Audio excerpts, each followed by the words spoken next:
मंच पर बैठे हुए सभी नेतागण, यहाँ पर पधारे हुए हमारे मीडिया के दोस्तों, सारे नाम लेने की वजह से यही बेहतर होगा कि जो कोई स्टेज पे बैठे हैं सभी को मैं नमस्ते करते हुए अपना 4 शब्द आपके सामने रखूंगा। आज की ये जो बैठक हुई ये बहुत ही ठीक ढंग से सभी पार्टियों ने मिलके चलाया। इसका उद्देश्य क्या था ये तो उद्धव ठाकरे जी ने कहा है और हम इसकी कोशिश बहुत दिन से कर रहे हैं। जब मैं बेंगलोर में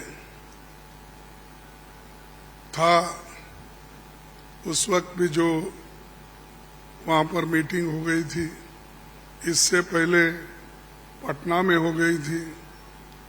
उसके पहले तैयारी के लिए हमने मेरे घर पर भी राहुल साहब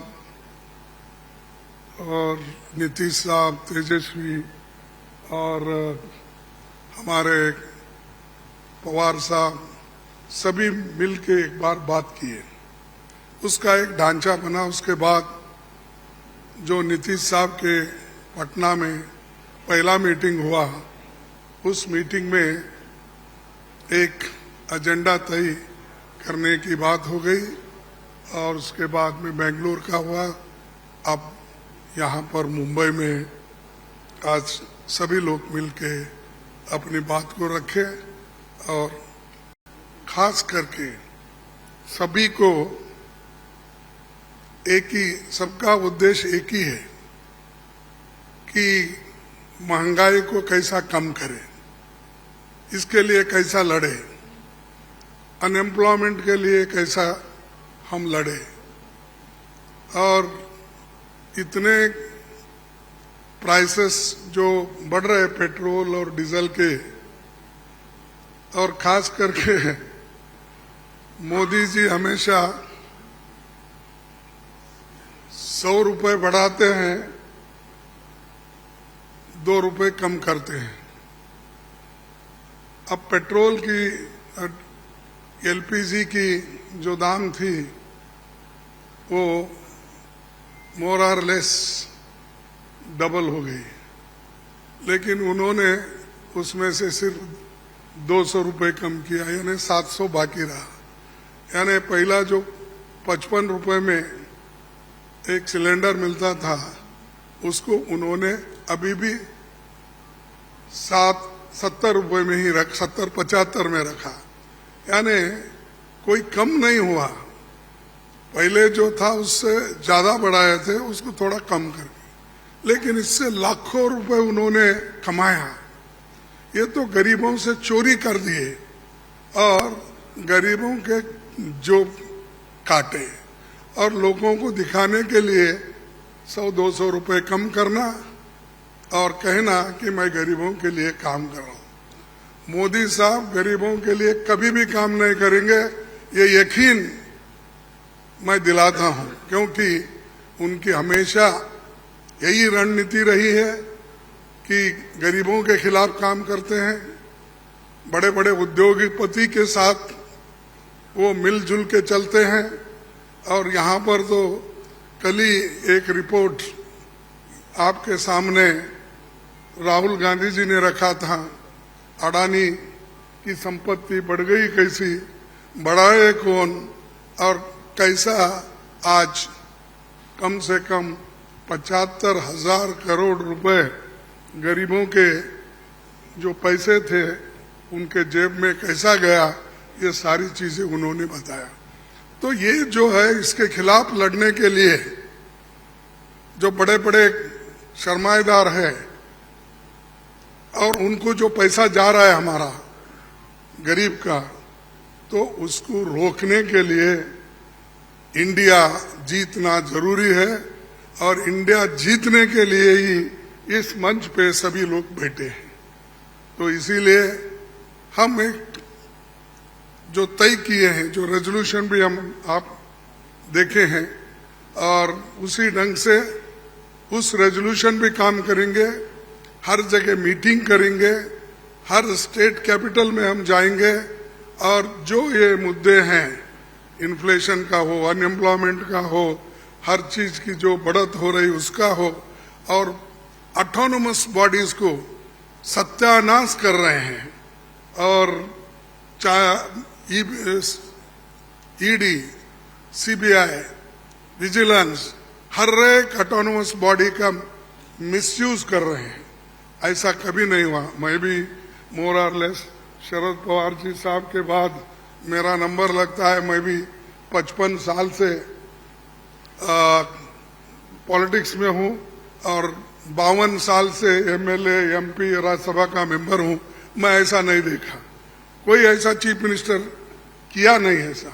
लेकिन आज मोदी सडनली और एक बात की कि बिजनेस एडवाइजरी कमेटी को नहीं पूछे, अपोजिशन लीडर को भी नहीं बुलाए, किसी को बुलाए बगैर वो पार्लियामेंट का डेट देकर स्पेशल सेशन बुला रहे हैं। अरे स्पेशल सेशन, मणिपुर जल रहा था तो आपने नहीं बुलाया, कोविड के वक्त नहीं बुलाया, जब आप चाइना अपनी जमीन हड़प कर ले रही है, कब्जा कर लिए, उसके लिए नहीं बुलाया। लोग तंग और तबाह इसमें ये हमारा नोटबंदी के वक्त परेशान थे, माइग्रेंट वर्कर परेशान, उस वक्त नहीं बुलाया। जब जब मुल्क अपने मुश्किल में रहता उस वक्त उन्होंने कभी नहीं बुलाया। अब क्यों बुलाया मुझे मालूम नहीं, आज का एजेंडा क्या है उनका मालूम नहीं। तो ये देश चलाने की रीत नहीं है, ये आहिस्ता आहिस्ता डिक्टेटरशिप की तरफ जा रहे हैं। और ये ध्यान में रखना चाहिए कि कभी वो मीडिया उनके साथ है, वो एक उनके दिमाग में है, प्रेस मीडिया हो, टीवी हो, ये सारी चीजें मेरे पास है, ये उनका कहना है। और हमको कभी कभी ऐसा दिखता भी है, माफ करो क्योंकि मैं ऐसा बोल रहा हूं समझ के, आप गुस्से में आके हमारे खिलाफ मत लिखो। तो जो कुछ है वस्तु स्थिति, आपको भी मुंह को ताला लगाया, हाथ बंद दिए आपके भी लिखने के, ये सारी चीजें कर रहे हैं और आहिस्ता आहिस्ता डिक्टेटर के तरफ वो जा रहे हैं।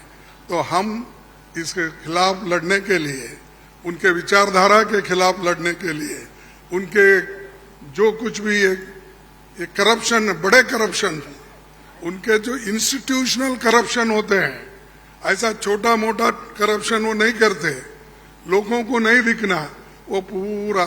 लेकिन सीएजी रिपोर्ट में दिखाया है कितने करोड़ घपले हो गए हैं।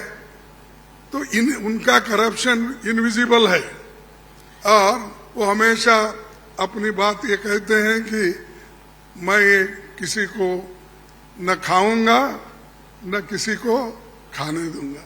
लेकिन खाने तो सबको दे रहे हैं, अपने को जो चाहते हैं उनको तो दे रहे हैं, लेकिन लोगों को भूखे मार रहे हैं, लोगों को कुछ नहीं दे रहे।